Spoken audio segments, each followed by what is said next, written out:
लोकसभा में नेता विपक्ष राहुल गांधी के तेवरों ने सत्ता पक्ष को डरा दिया है और उनकी ये घबराहट अब और बढ़ती हुई नजर आ रही है, क्योंकि राहुल गांधी चुनावों के बाद भी सड़क पर दिखाई दे रहे हैं, पीड़ित और परेशान लोगों से मिल रहे हैं, जनता के बीच पहुंच रहे हैं।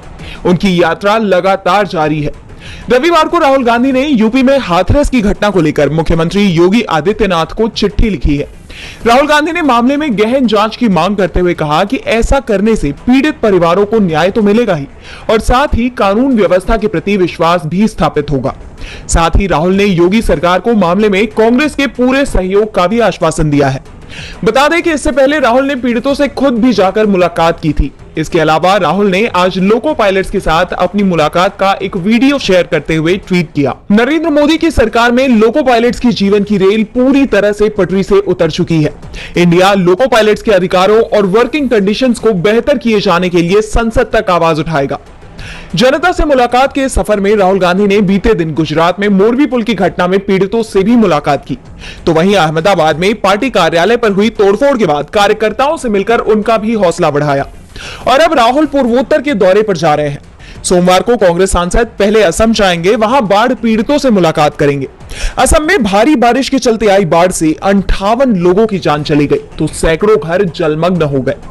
राहुल इन पीड़ितों से मिलकर उनका दुख दर्द साझा करने के बाद मणिपुर जाएंगे। हिंसाग्रस्त मणिपुर में ये उनका दूसरा दौरा है। 1 साल से ऊपर हो गए, लेकिन मणिपुर अब तक अशांत है। संसद में सरकार को मणिपुर के मुद्दे पर घेरने के बाद नेता प्रतिपक्ष राहुल गांधी अब मणिपुर की जनता के बीच पहुंचेंगे और सोमवार की ही रात इंफाल से रायबरेली रवाना हो जाएंगे। संसद में शपथ ग्रहण के बाद अपने संसदीय क्षेत्र में ये राहुल का पहला दौरा है। लोकसभा चुनाव में बीजेपी को मिली हार के बाद से ही पार्टी के अंदर उथल पुथल मची हुई है। खासतौर पर राजस्थान बीजेपी में हलचल तेज है। किरोड़ी लाल मीणा के इस्तीफे के बाद से बीजेपी में टकराव दिखाई दे रहा है। मीणा के इस्तीफे के बाद अब वसुंधरा राजे खेमा एक्टिव हो चुका है। इस बीच वसुंधरा समर्थक चंद्रराज सिंघवी किरोड़ी लाल मीणा के पक्ष में उतरते नजर आए। उन्होंने इशारे में कहा है कि किरोड़ी की पार्टी में उपेक्षा हुई है। उन्होंने कहा कि अगर लोकसभा चुनाव के दौरान चुनाव प्रचार में किरोड़ी लाल मीणा की भागीदारी अधिक होती तो शायद चुनाव परिणाम कुछ और ही होते।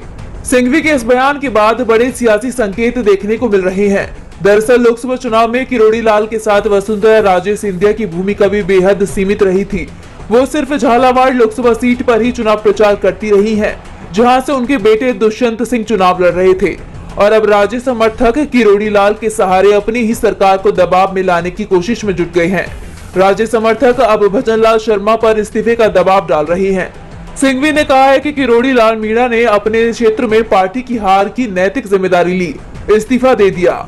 अब दूसरे लोगों की अंतरात्मा कब जागती है ये देखना है। सिंघवी ने बिना नाम लिए संकेतों में साफ कर दिया कि दूसरे लोगों से मतलब मुख्यमंत्री भजनलाल शर्मा से है, क्योंकि भजनलाल शर्मा के क्षेत्र भरतपुर में भी बीजेपी लोकसभा चुनाव हारी है। ऐसे में क्या भजनलाल भी इस्तीफा देंगे? इसको लेकर भी सियासत में काफी चर्चा है। झारखंड में बीजेपी को एक के बाद एक झटके लगते हुए नजर आ रहे हैं। पहले तो हेमंत सोरेन को जेल से जमानत मिल गई, उसके बाद उनका तुरंत ही मुख्यमंत्री बनना बीजेपी के लिए झटका था और अब इंडिया गठबंधन ने एक और झटका देने की तैयारी कर ली है। सोमवार को झारखंड विधानसभा में मुख्यमंत्री हेमंत सोरेन फ्लोर टेस्ट देंगे और अपनी बहुमत साबित करेंगे। झारखंड की विधानसभा में 81 सीटें हैं, जिनमें 47 विधायक इंडिया गठबंधन के हैं तो 30 विपक्ष के, जबकि 4 सीटें खाली हैं। यानी बहुमत के लिए 39 विधायकों के समर्थन की जरूरत है, जबकि सोरेन को उससे ज्यादा विधायकों का समर्थन है। हेमंत सोरेन के पास पहले से ही पूर्ण बहुमत है। इस बीच खबर यह भी आ रही है कि बीजेपी के कुछ विधायक पाला बदल सकते हैं। बीजेपी के कुछ विधायक हेमंत सोरेन के संपर्क में बताए जा रहे हैं। ऐसे में जहां राज्य में इंडिया गठबंधन मजबूत होता दिख रहा है, तो वहीं बीजेपी लगातार कमजोर होती नजर आ रही है। झारखंड में बीजेपी की सारी कोशिशें फेल होती हुई नजर आ रही हैं और सदन में बहुमत साबित करने के बाद हेमंत सोरेन की सरकार सुचारू रूप से कार्यभार संभाल लेगी। राज्य में आगामी विधानसभा चुनाव से पहले सोरेन का जेल से बाहर आना और वापस से सत्ता पर काबिज हो जाना बीजेपी के लिए अच्छे संकेत नहीं माने जा रहे हैं। सोरेन एक बार फिर प्रदेश में इंडिया की पकड़ मजबूत करने में अहम भूमिका निभाते हुए नजर आ सकते हैं। मतलब बीजेपी के लिए विधानसभा चुनाव भी आसान नहीं होने वाले हैं। बिहार में पुलों के गिरने का सिलसिला थमने का नाम ही नहीं ले रहा है। राज्य में हो रही बारिश में पेड़ों के पत्तों की तरह पुल ढह रही हैं। ऐसे में बिहार से एक और पुल गिरने की खबर सामने आई है। पूर्वी चंपारण में आज एक और पुल गिर गया है। पूर्वी चंपारण जिले में हाल ही के दिनों में ऐसी ये दूसरी घटना है। बारिश की वजह से पुलिया ध्वस्त हो गई। ये घटना लोहारगावा गांव में हुई, जहां इसका निर्माण किया गया था। इस घटना के कारण लोहारगावा ग्राम के सहनी टोला और अनुसूचित जाति टोला का सड़क संपर्क टूट गया है, जिससे लगभग 400 लोग प्रभावित हुए हैं।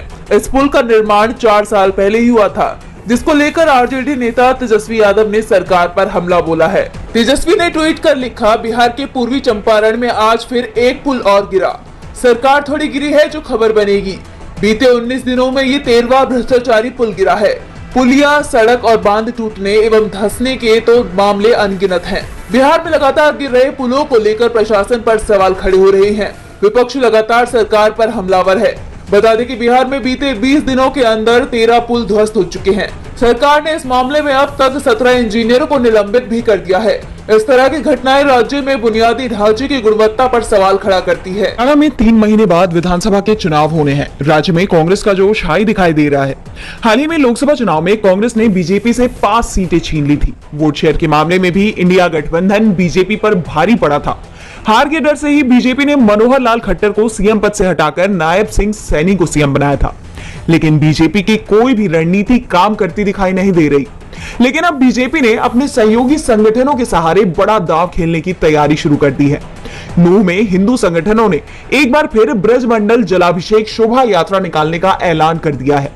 सावन के पहले सोमवार यानी 22 जुलाई से ये यात्रा शुरू होगी। इस यात्रा की चर्चा इसलिए है क्योंकि पिछले साल इसी यात्रा के दौरान सांप्रदायिक टकराव हुआ था, जिसमें 7 लोगों की जान चली गई थी। प्रदेश का बड़ा हिस्सा अशांत हो गया था। मेवात, सोनीपत, फरीदाबाद, गुरुग्राम में केंद्रीय बल तैनात करने पड़े थे। दावा किया जा रहा है कि इस बार यात्रा की अनुमति भी नहीं ली गई और यात्रा निकालने की तैयारी कर ली गई है। साफ है, अगर इस यात्रा में भी किसी तरह का सांप्रदायिक टकराव होता है तो बीजेपी चुनावों में धार्मिक ध्रुवीकरण करा सकती है, जिसकी चिंता राज्य की दूसरी पार्टियों को दिखाई दे रही है और वो ब्रजमंडल यात्रा पर रोक लगाने की मांग कर रही है।